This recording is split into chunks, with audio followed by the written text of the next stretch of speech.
역사 완성자 유사입니다. 너무나 반갑습니다. 좋습니다. 벌써 25강입니다. 종교개혁 파트 오늘 지금부터 이 시간 한번 들어가 보려고 하는데요. 그 전에 간단한 말씀 하나만 드리고 지나가도록 하겠습니다. 여러분 혹시 농구 선수라는 단어를 듣는 순간 떠오르는 인물이 있습니까? 지금은 은퇴한 지 좀 되긴 했지만 전설적인 농구 선수가 있었습니다. 마이클 조던이라고. 네. 마이클 조던이 딱 제 시대의 아주 최고 스타였거든요. 근데 마이클 조던이 1996년도 전 세계에서 가장 농구를 잘하는 팀을 결정하는 챔피언 결정전에 6차전. 그러니까 이 게임을 이기면 우승이고 지면 다음 한 번 더 해야 되는 되게 중요한 게임이었어요.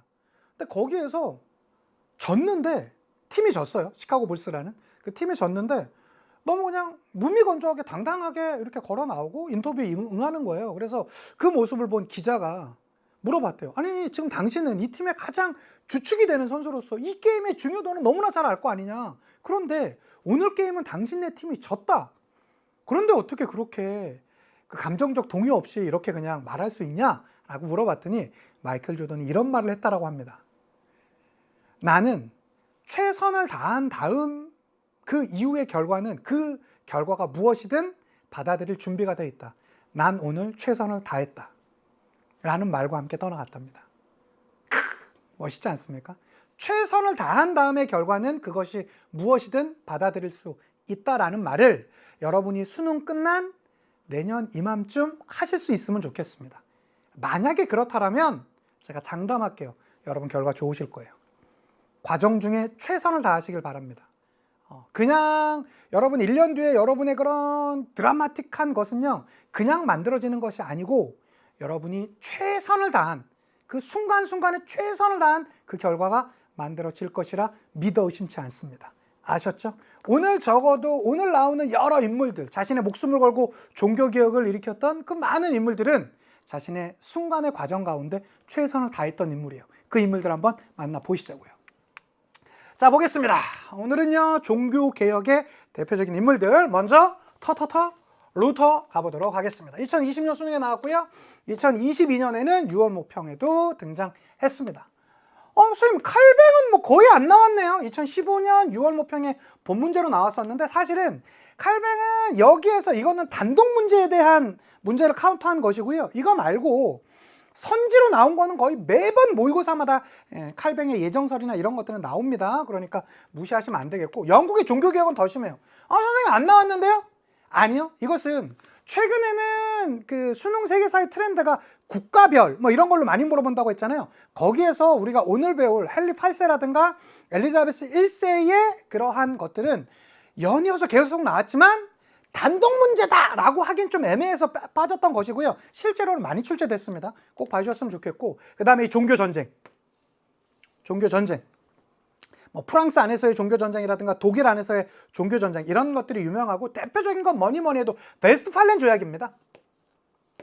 베스트팔렌 조약. 뭐 우리가 근대에서 가장 중요한 역사상 조약을 하나 뽑자면 바로 이 1648년도에 베스트팔렌 조약을 뽑는데요. 이 문제들이 2017, 18, 19에는 거의 주류를 이루다가 최근 한 4년 정도는 거의 출제가 안 되고 있는데, 전 그렇기 때문에 올해는 여기 파트가 한 번 다시 좀 등장해 줄 때가 충분히 되지 않았나 싶습니다. 요거 문제들 같이 이따가 한번 맛보시길 바랍니다. 가보도록 할게요. 우리가 오늘 배울 내용들입니다. 되셨죠? 좋습니다. 오늘은 종교개혁 하나씩 한번 가보도록 하겠습니다. 특히 여러분 요거 제가 크리스교 관련해서 총 정리해드린 거 있죠? 이거 정말 여러분 제가 만들었지만 너무 잘했습니다. 지금까지 우리가 배웠던 공부해왔던 여러 크리스트교를 한 방에 싹 정리한 거예요. 오늘 공부 다 끝내놓고 요거 다시 한번 제가 복습시켜 드릴 테니까 꼭 하면서 반복, 억지로 외워야지 이렇게 하면 좀 부담이 되잖아요. 여러 번 반복을 하면서 그냥 자연스럽게 스며들듯이 여러분의 것들이 되었으면 좋겠습니다. 한번 가보도록 할게요. 종교개혁입니다. 종교개혁이 일단 왜 나오게 됐냐? 배경부터 한번 가보겠습니다. 먼저 교황권이 떨어지죠. 그렇죠? 교황이 아주 절정권이 13세기도 있었습니다. 그렇지만 아비뇽 유수 이후로 쭉 떨어지고 있었고요. 성직자들의 타락상.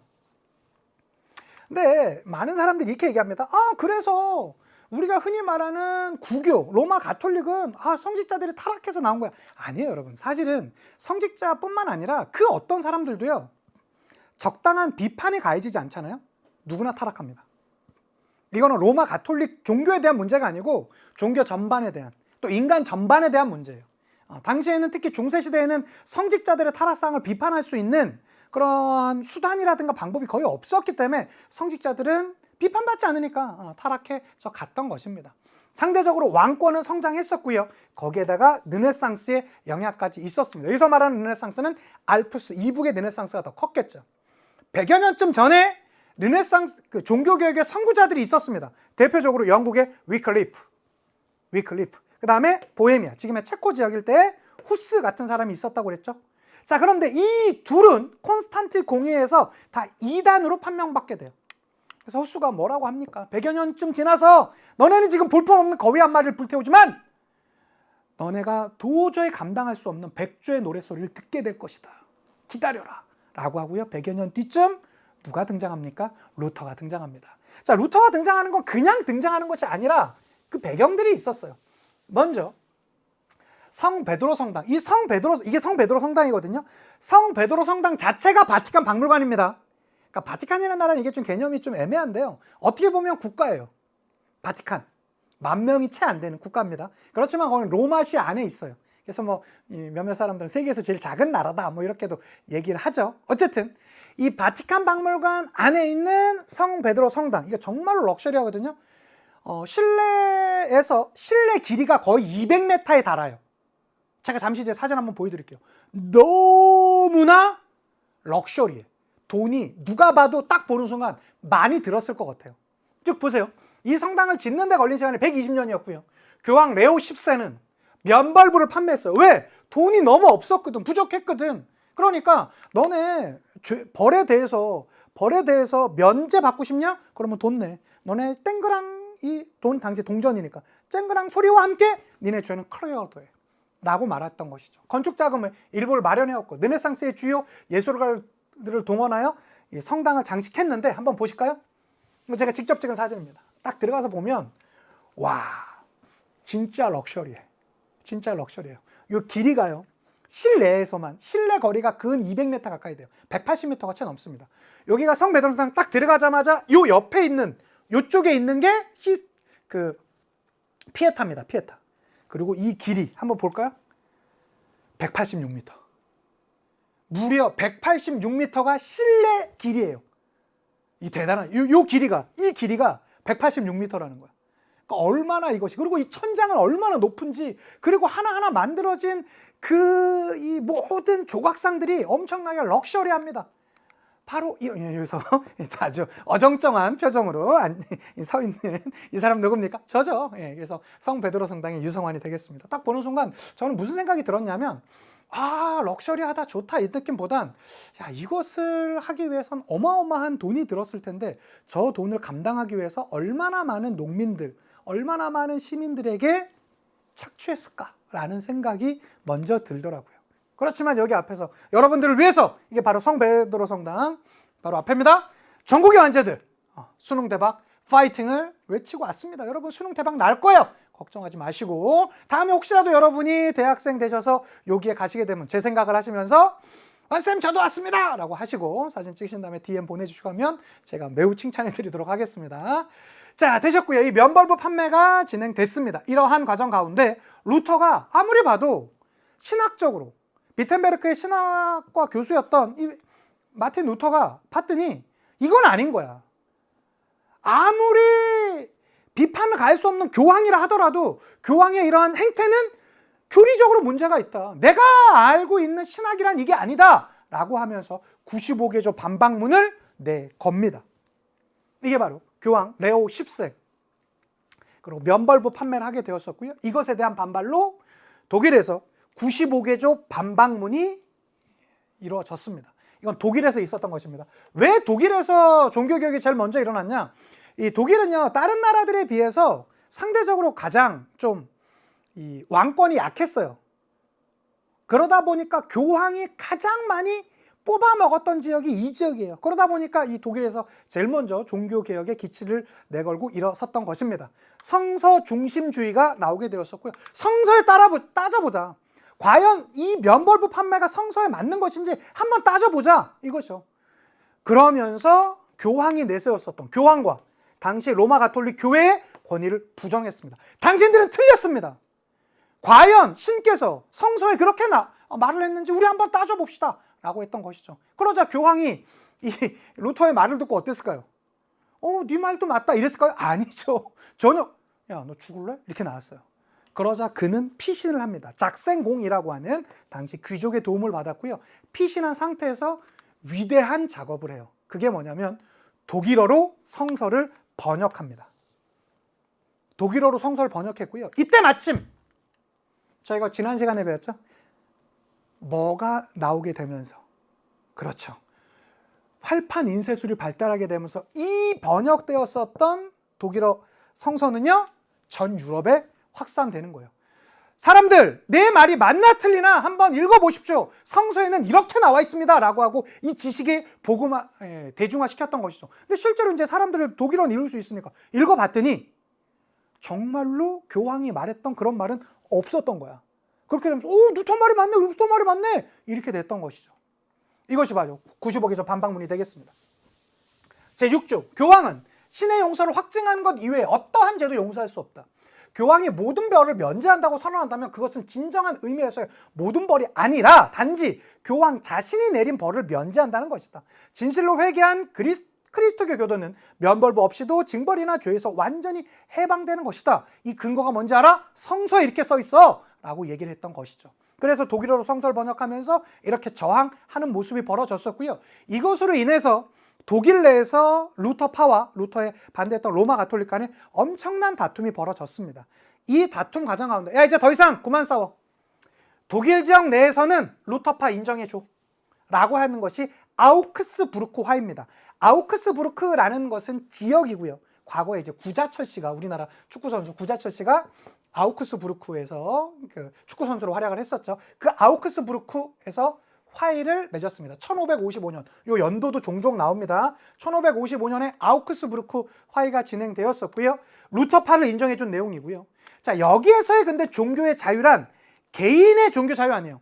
여기 만약에 여러 명이 있다고 해봅시다. 이 공간 안에. 그러면 나는 루터파 믿을래, 나는 다른 거 믿을래, 이게 아니에요.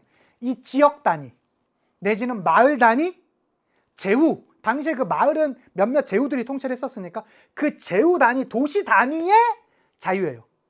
그래서 이 지역, 예를 들어 제가 남양주 지역 사니까 남양주 지역 사람들은 루터파 믿을래 하면 루터파가 되는 것이에요. 집단의 종교 자유를 말하는 것입니다. 어쨌든 이건 좀 약간 너무 깊은 내용이니까 아우크스부르크 화의로 인해서 루터파가 인정받았다. 이게 포인트.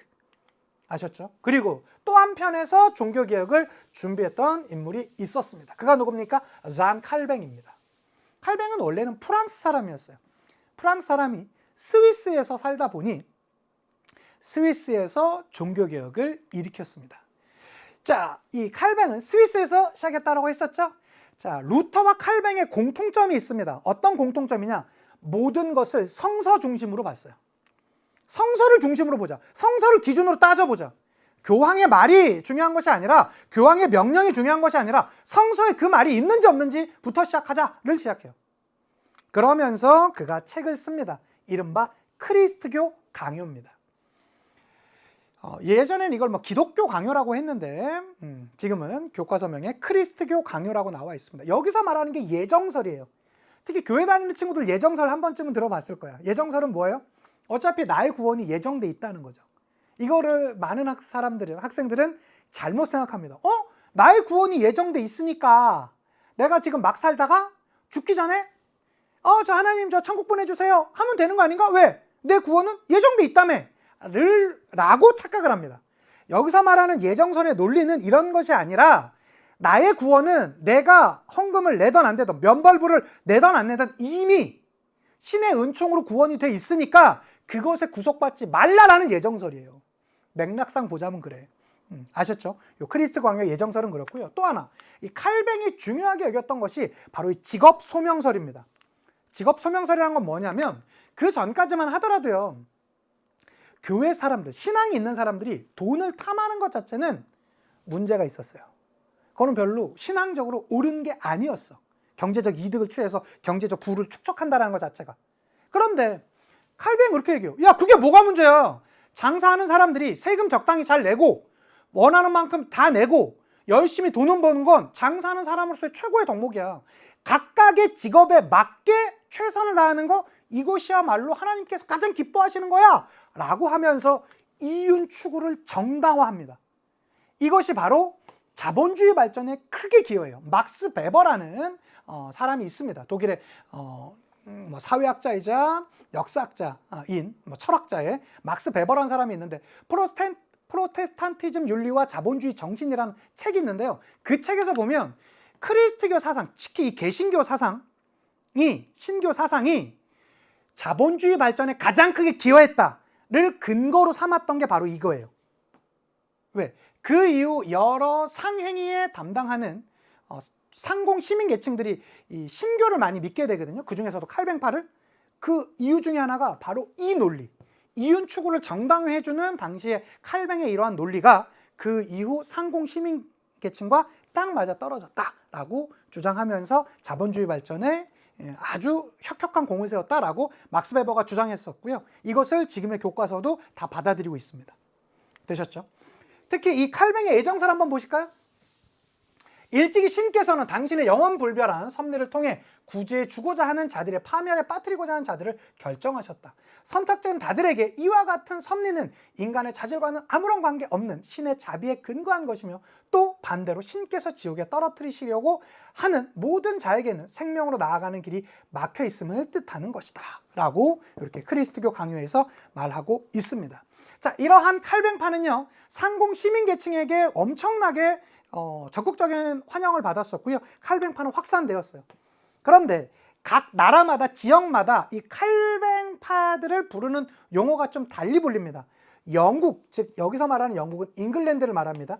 잉글랜드에서는 청교도, 그러니까 청교도란 잉글랜드에 있는 칼뱅파를 뜻하는 것이죠. 그 다음에 스코틀랜드에서는 그들을 장로파라고 부르고요. 이건 네덜란드에서는 이들을 고이센이라고 부릅니다. 자, 그 다음에 제일 중요한 프랑스에서는 그노그노, 위그노라고 불러요.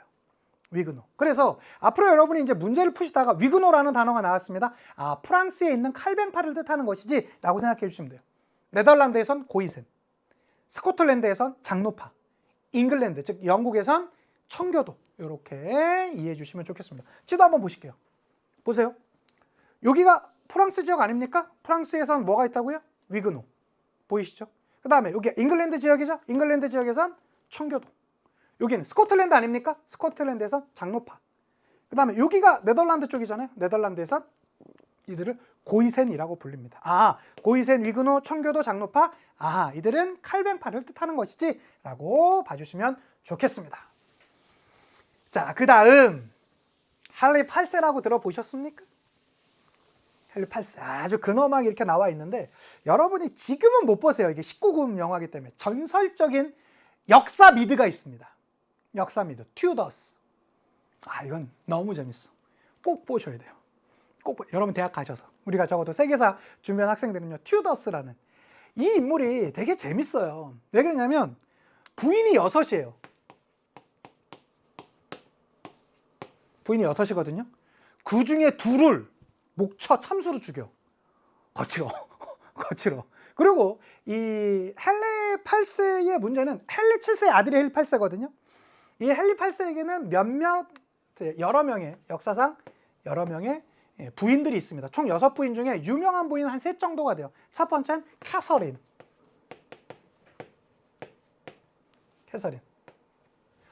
에스파냐 황족 출신이고요. 그리고 이 헨리 8세보다 나이가 좀 많았습니다. 연상이에요. 초기에는 사이가 좀 괜찮았는데 이 캐서린이 자식을 여럿 낳는데 다 어렸을 때 죽어요. 유일하게 한 명이 살아남는데 그가 메리 1세입니다. 메리 1세. 피의 메리라고 불리는 바로 그 메리입니다. 왜 피의 메리가 되는지 잠시 뒤에 설명드릴게요. 그런데 시간이 지나가고 내가 아들을 얻고 싶은데 왜? 아주 강력한 왕권을 유지하기 위해서는 당시에는 어쨌든 여성보다 남성이 좀 정치 구도상 유리했잖아요. 그런데 아들이 없는 거예요. 그리고 나선 거기에서 유혹하는 여인이 한 명 등장해요. 그 여인이 바로 누굽니까? 그 유명한 앤블린입니다. 앤블린을 보고 반해요. 대박. 마음이 막 움직여. 야, 쟤랑 만나고 싶은데. 캐서린이 본부인이 있잖아요. 그래서 본부인을 이혼하고 새로운 엠블린과 결혼을 하고 싶은데 이 당시 그러려면 어떻게 했어야 되냐? 교황의 허락을 받았어야만 해요. 교황의 허락을 받았어야만 해요. 그런데 저기요 교황, 나 이거 이혼하고 여기 좀 새로 결혼하면 안 돼요? 라고 했더니 교황이 노를 합니다. 노를 해요. 그래서 어떻게? 초반에 이것도 여기 얘기 들어가면 끝도 없습니다. 원래는 그 근거가 이혼을 해야 되는 나름의 근거가 있었어요. 캐서린이 원래 이 헨리 8세의 형과 결혼을 했었어요. 근데 결혼하자마자 얼마 안 돼서 바로 죽거든요. 그래서 이 첫날 밤을 치르지 않았다. 그렇기 때문에 이것을 교황청에서 인정을 해주고 첫날 밤을 치르지 않았다는 것을, 그리고 나서 이 동생인 헨리 8세랑 결혼을 교황청에서 허가를 해주거든요. 근데 그는 아니다, 자기 형이랑 했다. 그러니까 이 결혼은 원래부터 무효다라고 주장을 했던 거예요. 실제로는 엠블린이 좋아서 그랬던 건데. 그래서 어떻게 합니까? 교황청에서 노하죠. 그러자 어떻게 헨리 8세가 나 화나네, 앞으로 영국교회 수장은 나야! 라고 하는 형태로 가버려요. 요 얘기는 잠시 뒤에 다시 말씀드리고요. 그리고 이 엠블린으로부터 딸이 나오게 되는데요. 그가 누굽니까? 그 유명한 엘리자베스 1세입니다. 그리고 실제로 이 헨리 8세가 가장 마지막까지 사랑했던 여인은요, 제인 시모어라는 여인이 있었어요. 제인 시모어. 이 제인 시모어로부터 마지막까지 남아있는 유일한 아들이 나오게 됩니다. 그 아들이 에드워드 6세예요. 근데 안타깝게도 제인 시모어는요, 에드워드 6세를 낳자마자 얼마 안 돼서 바로 산후증으로 죽어버려요. 죽어버려요. 그리고 나서 이제 여인이 몇몇 있는 것이죠. 그 중에서도 이제 이 엠블린을 보낼 때 어떻게 보내냐? 그가 막 성적으로 문란했다라는 근거를 하게 되면서 어떻게 해요? 자신의 아내였던, 한때는 거의 모든 것이었었던, 그리고 이 영국의 종교 자체가 바뀌게 되었었던 이 엠블린을요, 자신의 손으로 죽여요. 그것도 어떻게? 목 쳐서 이렇게 쳐서 죽여요. 근데 그는요, 뭐 사랑꾼이었다라고 하긴 모르겠지만 어떻게 하냐면, 이게 목을 잘못 치면 한 번에 안 죽는데요. 그게 되게 고통스럽답니다. 누가 봐도 그렇겠죠. 그래서 어떻게? 이 목 치는 장인을 프랑스로부터 데리고 와요. 아주 비싼 값에. 그래서 내가 너를 사랑한 마지막 증표다라고 하면서 이 사람은 목 한 방에 처리해 준대 라는 얘기를 하면서 마지막에 사랑의 증표를 보여줬던 게 그예요. 그러니까 엘리자베스 1세는 얼마나 위협적이었겠습니까? 왜? 언제 죽을지 몰라요. 엄마가 그렇게 잘못된 모함이라고도 하지만 어쨌든 문제 있게 죽어갔잖아요. 그 딸은 언제 죽여도 이상할 게 없는 거야. 이런 상태에서 헨리 8세는 38년 동안 재위를 합니다. 그리고 그 재위는 누구한테 이어져요? 에드워드 6세한테 가는데 얘가 6년밖에 왕을 못해요.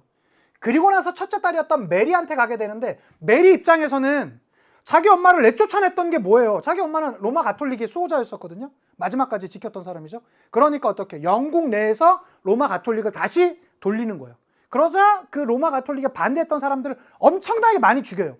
그래서 별명이 붙었던 게 피의 메리, 블러드 메리가 됐던 것이죠. 메리 1세가 되고, 원래는 동생까지 엘리자베스까지 죽이려고 그랬는데 그러지 못했어요. 아빠가 같았으니까. 그래서 어떻게? 동생한테 넘어가게 되면서 이 엘리자베스 1세는 아빠가 자신의 엄마를 사랑해서 영국 국교회가 나오게 됐던 거 아니에요. 그래서 그 영국 국교회를 더 발전시키는 모습으로 나오게 됩니다. 한번 가보도록 할게요. 자, 보세요. 영국의 종교개혁은 헨리 8세 이혼 문제에서부터 시작한다고.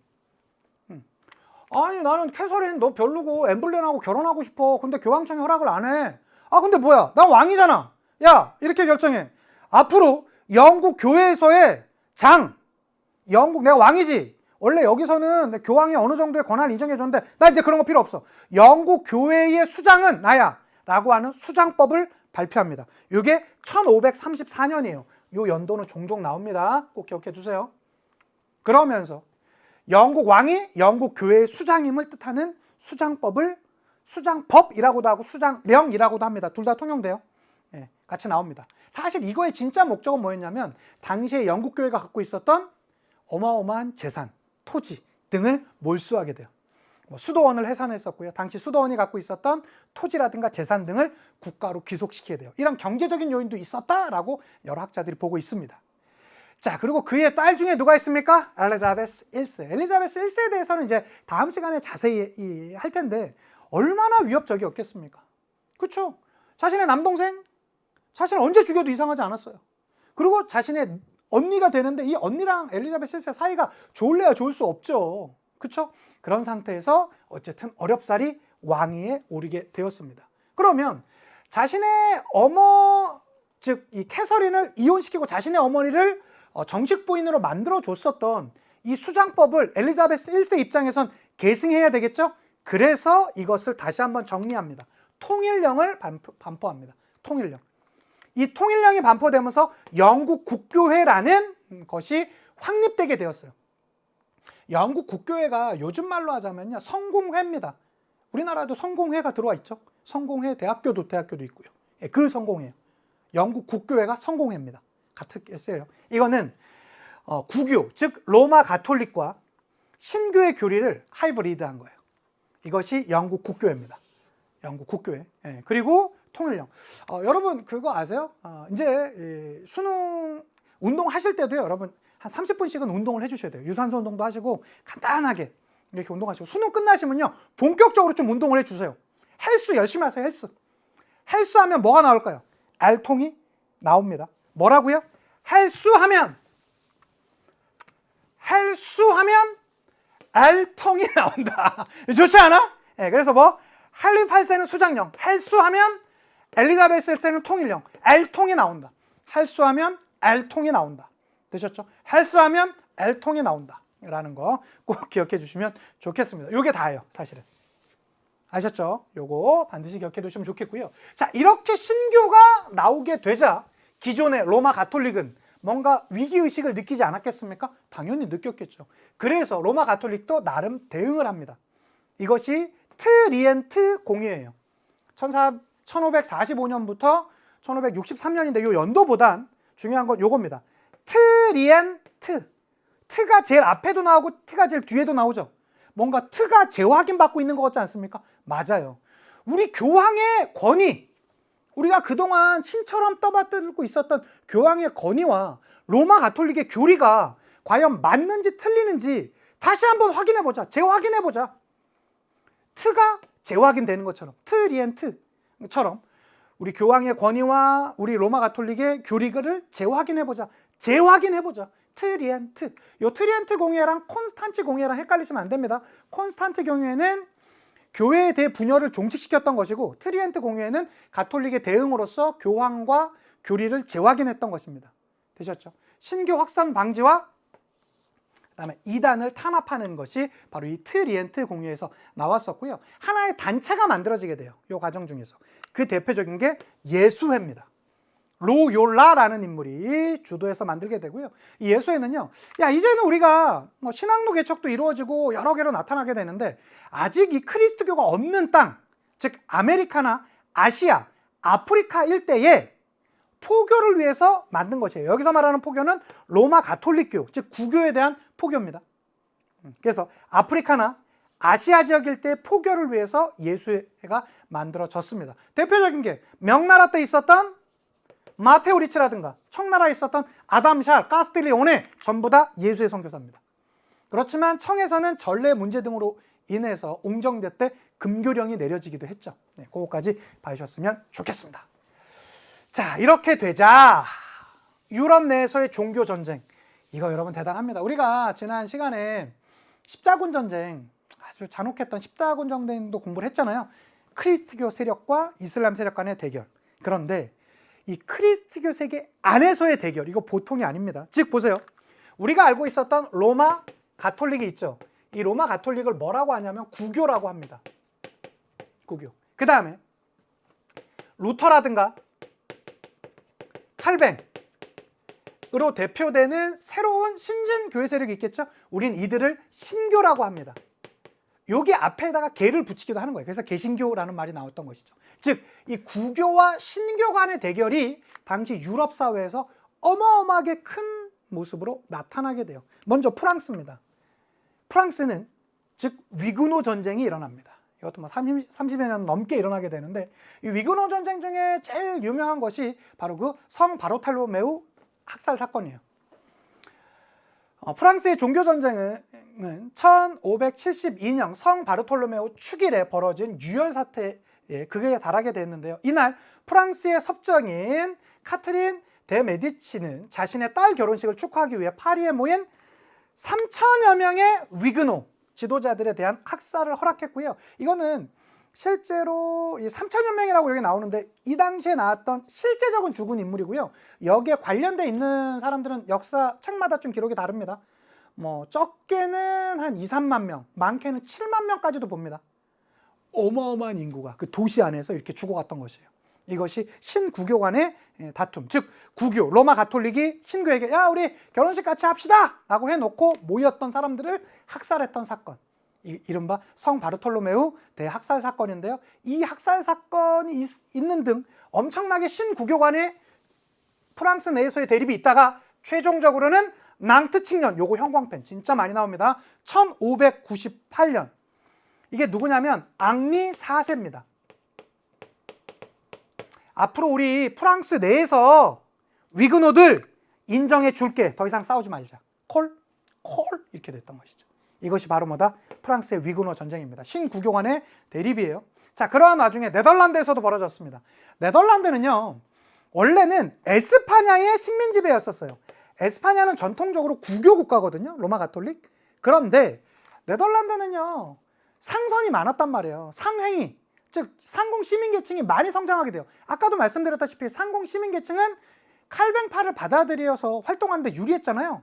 자, 그러한 와중에 에스파냐에 누구? 펠리페 2세라는 인물이 있습니다. 우리가 다음 시간에 자세히 배울 거예요. 펠리페 2세가 야 네덜란드 너네 가톨릭 열심히 믿어야 돼. 구교 열심히 믿어라 하면서 종교적 강요를 하게 돼요. 그렇게 되자 네덜란드 사람들이 저항을 합니다. 아, 가뜩이나 나라도 떨어져 있는데 내가 니네 말 듣고 니네 식민지 하는 것도 열받는데 이제 종교까지 강요해? 라고 하면서 그것이 독립전쟁으로 이어졌었고요. 최종적으로는 베스트팔렌 조약 1648년 베스트팔렌 조약에 의해서 네덜란드가 독립을 하게 됩니다. 어디로부터? 에스파냐로부터. 그러니까 여기 재밌는 게 있어요. 뭐냐면 이런 거예요. 보시면 여기가 에스파냐가 있고 여기가 네덜란드가 있고 여기가 프랑스가 있다라고 해보세요. 봅시다. 여기가 에스파냐고 스페인, 여기가 네덜란드고 여기가 프랑스잖아요. 보자면 이 프랑스는 그 이후 전통적인 구교 국가가 되고요. 에스파냐도 이 당시도 그랬고 그 이후로도 계속 구교 국가가 되거든요. 그런데 이 구교 국가로부터 누가? 네덜란드가 독립을 하게 했잖아요. 신교로. 그랬는데 네덜란드에서도 이쪽 남쪽에 붙어있는 땅은 프랑스의 영향을 받아서 또 구교가 됩니다. 구교의 영향이 좀 많았어요. 그래서 네덜란드로부터 독립했던 이 나라가 어딘지 아세요? 여기가 비에 벨기에예요. 벨기에는 지금도 구교입니다. 즉 에스파냐, 스페인, 프랑스, 벨기에는 지금도 구교가 훨씬 더 종교세가 셉니다. 이러한 이유. 즉 에스파냐는 네덜란드는 에스파냐로부터 독립했지만 네덜란드의 남부에 있었던 벨기에는 또 프랑스의 영향으로 구교 국가가 되었다. 네덜란드부터 독립하면서. 이 내용까지 같이 기억해 두시면 좋겠고요. 더 중요한 건 바로 이 신구교 간의 전쟁의 끝판왕은요. 독일의 30년 전쟁이에요. 이 독일의 30년 전쟁은 1618년부터 48년까지 이어집니다. 정확히 30년인간이죠. 그런데 이거는 독일의 신구교 간의 전쟁에서 시작됐는데 주변의 여러 나라들, 뭐 네덜란드를 포함한 주변의 프랑스, 오스트리아 등을 포함한 여러 나라들이 여기 같이 확산이 돼요. 왜? 대부분 다 그리스도교는 있었으니까. 신교든 구교든 간에. 그래서 각각의 종교를 위해서 참전하게 되면서 국제전으로 확산되었었고요. 이 싸움이 어마어마하게 커지게 됩니다. 몇몇 역사학자들은요, 이 30년 전쟁을 사실상의 1차 세계대전이라 이렇게 보는 사람들도 있어요. 그럴 정도로 엄청나게 컸습니다. 자, 그 와중에 1648년 베스트팔렌 조약이 체결되었습니다. 최종적으로는 신교의 승리로 끝나게 돼요. 그렇게 되면서 루터파와 칼뱅파가 동등한 권한을 받게 됩니다. 이건 되게 중요해요. 그 전까지 루터파가 인정받았던 게 뭐라고 했었죠? 아우크스부르크 화의였었죠. 아우크스부르크 화의뿐에서 더 업그레이드돼서 이제는 칼뱅파도 유럽 내에서 인정을 받게 돼요. 뿐만 아니라 여기 프랑스랑 독일 지역의 이 접견 지역 있죠. 여기 지역 중에 대표적인 데가 알자스 로렌 지역이라는 지역이 있습니다. 이 알자스 로렌 지역을 프랑스가 차지하게 됩니다. 프랑스 땅으로 들어가게 돼요. 요것도 하나 봐주시고요. 그리고 개인의 신앙의 자유까지 졌었다라는 거예요. 여기서 말하는 개인의 신앙의 자유는 무슨 말이냐? 아우크스부르크 화의에서는 집단 간, 제후 간, 도시 간의 종교적 자유였다라면 이제는 각각의 개인이 개인의 신앙을 선택할 수 있는 거예요. 난 신교, 난 구교 이렇게. 개인의 신앙의 자유, 프락스는 알자스 로렌을 차지했었다. 칼뱅파와 루터파는 동등한 권한을 받게 되었었다. 뿐만 아니라 네덜란드도 에스파냐로부터 독립하게 되는 그런 결과가 이루어지게 되었었던 것이 바로 이 베스트팔렌 조약이 되겠습니다. 되셨죠? 베스트팔렌 조약 내용 한번 보겠습니다. 베스트팔렌 조약은 이게 사실은 말들이 여러분 좀 생소해서 그렇지 어려울 거 없어요. 베스트팔렌 지명이에요. 여기에서 맺어진 조약이라는 뜻이에요. 칼뱅파는 루터파와 동등한 특권을 가진다. 당연하겠죠. 1624년 현재로 신교이든 구교이든 교회 재산을 그대로 유지한다. 신성로마 제국의 황제 재판소에서 루터파와 칼뱅파는 같은 수의 재판관을 두고 재판을 주관한다. 각 제후는 자기 영내에서 실질적으로 독립 주권을 행사한다. 프랑스는 스트라스부르를 제외한 알자스 로렌을 차지한다. 네덜란드는 에스파냐로부터, 스위스는 신성 로마 제국으로부터 독립된 국가임을 인정받는다. 스위스도 네덜란드와 함께 독립을 했습니다. 이 내용 같이 기억해 두시면 좋겠고, 우리 오늘 배웠던 거 요거 복습함 차원에서 가보도록 합시다. 자, 콘스탄트 공회에는 그 앞에 뭐가 나와야 되죠? 교회가 대분열했어야 되겠죠? 여기서 말하는 교회의 대분열은 아비뇽 유수 이후로 아비뇽에 있었던 교황청이 로마로 돌아갔는데 이제는 어떻게? 그러니까 로마로 돌아갔으면 로마에서 교황청이 있어야 되는 건데 아비뇽에서 다시 뽑았잖아요. 그래서 막 교황이 2명, 또 어떤 시기에는 막 3명도 있었어요. 그렇게 되다 보니까 그 교황들의 어떤 교황의 정통성을 인정해 줄 것이냐 놓고 종교회를 펼쳤던 것이죠. 1414년부터 18년까지 벌어졌었고요. 로마 교황의 정통성을 인정해 주었었고, 당시에 많이 교회에 대해서 비판을 가하던 위클리프나 후스를 이단으로 규정했던 것입니다. 그리고 요 사이에 뭐가 벌어졌던 것이죠? 루터라든가 칼뱅의 종교개혁이 벌어졌던 것이죠. 그렇게 돼서 독일 지역 내에서 루터와 칼뱅이 계속 싸우게 되자 아우크스부르크에서 화의를 맺게 되었습니다. 이게 아우크스부르크 화의예요.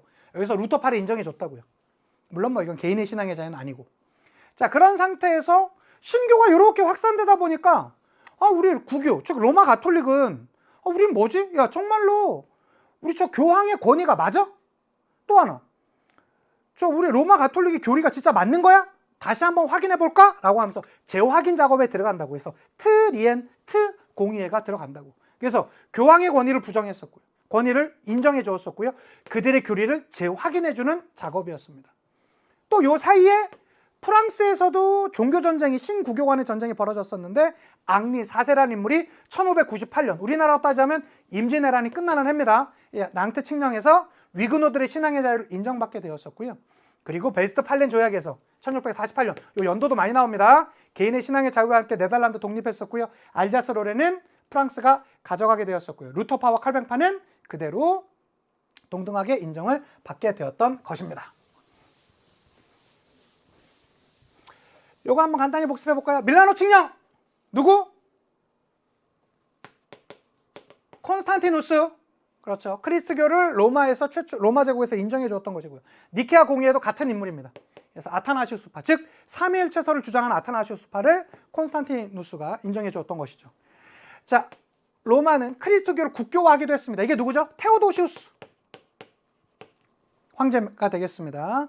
392년에 크리스트교를 국교화까지 했지만 그가 죽고 나서 395년에 동서로 로마가 완전히 분리되었었고요.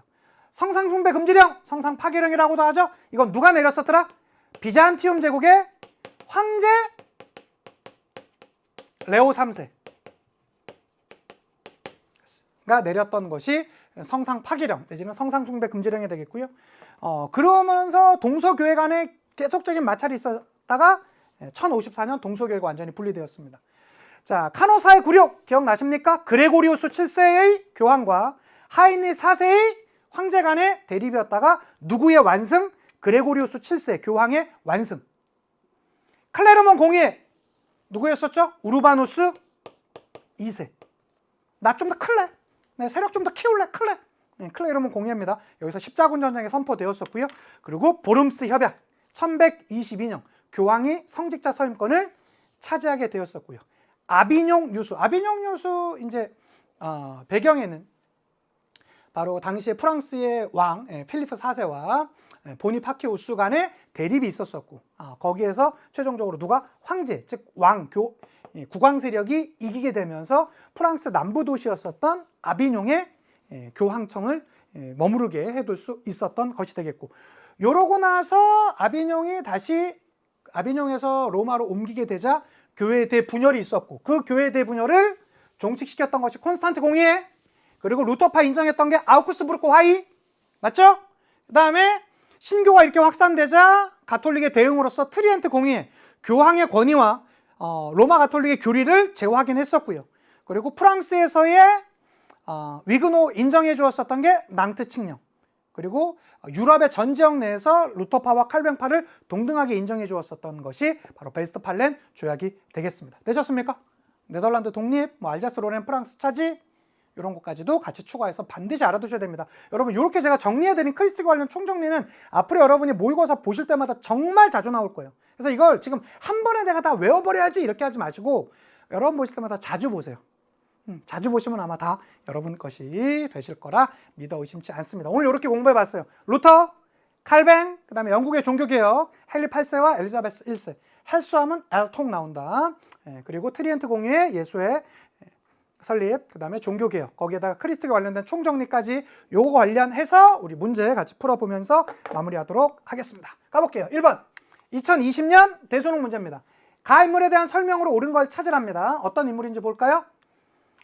나는 보헤미아와 헝가리의 국왕이자 신성로마 제국의 황제의 직무 대행을 맡은 페르디난트에게 깊은 유감을 표시하지 않을 수 없소. 내가 보기에 최근 행위는 유럽의 여러 군주와 선량한 자들의 간절한 염원을 거스르는 것이었어 라고 하면서, 자, 교황 레오 10세의 뜻을 거역한 비텐베르크의 가가, 아우크스부르크 화의가 바로 그 증거요, 이렇게 얘기하고 있습니다. 가가 누구겠습니까? 바로 루터죠. 95개조 반박문 제시했던 바로 그 인물. 교회 면벌부 판매를 비판했습니까? 했잖아요. 95개조 반박문으로. 정답 1번이네. 자, 2번부터 한번 살펴볼까요? 예수회를 설립했다. 누굽니까? 요라 로yor라. 크리스트교 강요 누굽니까? 뱅뱅뱅 칼뱅. 우신의 차녀 에라스미스. 클리니 수도원은 당시 10세기를 전후해서 당시에 잘못되어 있었던 수도원들의 그런 타락상을 클린하게 위해서 만들어졌던 것 아니겠습니까? 자, 그래서 1번의 정답은 1번 이렇게 봐주시면 좋겠고요. 다음 문제 갑니다. 2번입니다. 22년 6월 모평 문제입니다. 밑줄 친 저에 대한 설명으로 옳은 걸 찾으랍니다. 저의 주장은 성서에 근거하고 있답니다. 자, 그리고 교황에게는 사람의 죄를 용서할 권한이 없다. 면벌부 판매도 부당합니다. 그게 저의 주장이다. 이 주장 누굽니까? 또다시 루터가 되겠습니다. 자, 루터 한번 찾아볼까요? 그러니까 여러분 보세요. 이 선지들이 얼마나 비슷합니까? 예수회를 설립했다. 누구야? 요라 로yor라. 크리스트교 강요를 집회라 했다. 뱅뱅뱅 칼뱅. 데카메론을 저술하였다. 누굽니까? 보카치오. 우신예찬 에라스미스. 95개조 반박문 루터잖아요. 정답 5번이죠. 정답 5번 되겠고요. 자, 3번 문제 바로 갑니다. 자, 19년 9월 모평 문제 가겠습니다. 가나에 대한 설명으로 옳은 걸 찾으랍니다. 천천히 한번 찾아보자고요. 교황의 주제로 3회에 걸쳐 열린 가에는 면벌부를 사고 파는 행위의 문제점을 확인했대요. 또한 가는, 여기가 포인트죠. 교황의 권위를 재확인하고 세례와 미사의 중요성 및 사제의 독신 의무를 역설하는 한편 라틴어, 불가타 성경 외에 다른 언어로 번역된 성경을 인정하지 않기로 했다. 교황의 권위를 재확인했다. 누굽니까? 트리엔트 공의회를 말하는 것이고요. 나 볼까요? 나는 합스부르크가의 세습 영토를 제외한 신성 로마 제국 내 소수 종파의 사적인 예배 의식과 신앙의 자유를 허용했대요. 아울러 나는 신성 로마 제국, 스웨덴, 네덜란드, 덴마크, 에스파냐, 프랑스 등에 참여했던 30년간의 전쟁을 종식시켰다. 뭐죠? 베스트팔렌 조약 아니겠습니까? 트리엔트 공의회, 베스트팔렌 조약. 한번 찾아가 보도록 할까요? 가는 칼뱅파를 인정했다고요? 칼뱅파를 인정했던 건 베스트팔렌 조약이죠. 트리엔트 공의회랑은 관련 없습니다. 2번입니다. 가는 신교 확산에 대응하여 개최했던 게 트리엔트 공의회가 맞잖아요. 그렇죠. 정답 2번이 되겠습니다. 신교 확산에 대응했던 것이죠. 즉 신교 확산에 대응하기 위해서 나왔던 건 두 개예요. 트리엔트 공의회와 로욜라가 만들었던 예수회. 됐죠? 3번입니다. 나는 영국 국교회를 확립했던 것은 누구죠? 엘리자베스 1세의 무슨 령? 헬수하면 L통 나온다. 엘리자베스 1세의 통일령이 되겠죠. 종교재판소를 설치하기로 했던 것은 트리엔트 공의회입니다. 가나는 교회 대부전을 종식시켰다. 만약에 여러분 이런 선지가 나왔다. 어디에 해당되는 내용이죠? 콘스탄츠 공의회에 해당되는 내용이 되겠습니다. 3번의 정답은 2번이 되겠습니다. 마지막 문제 가볼까요? 17년 수능 문제인데 다음 조약에 대한 설명으로 옳은 것을 찾으랍니다. 전쟁에 참가한 신성로마 제국과 여러 국가들은 다음 사항에 합의한대요. 신성로마 제국 내 국가들은 통치자가 종교를 선택한다라는 원칙을 재확인한대요. 뭔가 그 전에 있었던 걸 다시 확인하는 것이군요. 이거 뭡니까? 선생님, 이게 통치자가 선택한 종교라니까 이건 아우크스부르크 화일까요? 아니면 베스트팔렌 조약일까요? 베스트팔렌 조약이죠. 왜? 재확인하는 거니까. 한 번 더. 그리고 다음. 신성로마 제국 내의 국가들은 자국의 안전을 위해 외국과 동맹을 맺을 수 있다. 이건 좀 그렇고 여기가 포인트죠. 프랑스가 어디를 가져간대요? 알자스를 가져간대요. 베스트팔렌 조약이네요. 그렇죠? 베스트팔렌 조약 관련된 거 가볼까요? 베스트팔렌 조약으로 칼뱅파의 신앙이 인정됐습니까? 됐잖아요. 칼뱅파와 루터파가 동동 올라가게 됐잖아요. 정답 1번이고요. 아우크스부르크에서 체결되었던 건 아우크스부르크 화입니다. 여기에서는 루터파만 인정이 돼요. 앙리 4세의 낭트 칙령 발표에 영향을 주었다고요? 그러지 않죠. 왜? 낭트 칙령은 언제였죠? 1598년이었었고 베스트팔렌 조약은 1648년. 그러니까 50년 뒤에 나왔던 것이 베스트팔렌 조약이에요. 그러니까 이 선지는 맞지 않고요. 헨리 8세의 수장법 제정이 계기가 되었다는데 수장법은 여러분 언제요? 1534년이거든요. 수장법이 100년 전에 있었습니다. 자, 황제 선출 방식을 규정한 황금 문서요. 이거 14세기에 있었습니다. 그러니까 여기랑 관련 없겠습니다. 자, 4번의 정답은 1번. 이렇게 하시면 오늘 내용도 완벽하게 끝났다라고 할 수 있겠습니다. 좋습니다, 여러분. 수고 많으셨고요. 다음에도 좋은 모습으로 또 찾아뵙도록 하겠습니다. 인사드리고 마실게요. 역사가 완성되는 그날까지 완!